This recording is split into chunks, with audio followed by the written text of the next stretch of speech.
লক্ষ্মীপুর বিধানসভা কেন্দ্রে 2026 সালের বিধানসভা নির্বাচনের ভোটদান পর্বের অবসান ঘটল। এবার মোট 222টি ভোট কেন্দ্রে শান্তিপূর্ণভাবে সম্পন্ন হয়েছে ভোটদান প্রক্রিয়া।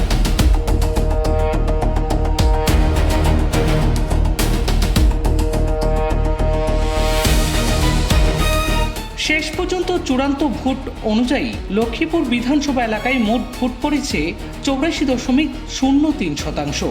এই বিপুল ভোটদানের মাধ্যমে ভোটারদের ব্যাপক অংশগ্রহণের চিত্রই ফুটে এসেছে। ভোটগ্রহণ শেষ হওয়ার পর প্রতিটি ভোট কেন্দ্রে থাকা ইভিএম মেশিনগুলো সিল করে কঠোর নিরাপত্তার মধ্যে সংরক্ষণ করা হয়েছে। পরবর্তীতে ভোটকর্মীরা কেন্দ্রগুলি থেকে ইভিএম মেশিন নিয়ে কড়া নিরাপত্তা ব্যবস্থার মধ্যে দিয়ে শিলচর আইএসবিটি স্ট্রংরুমের উদ্দেশ্যে রওনা হয়।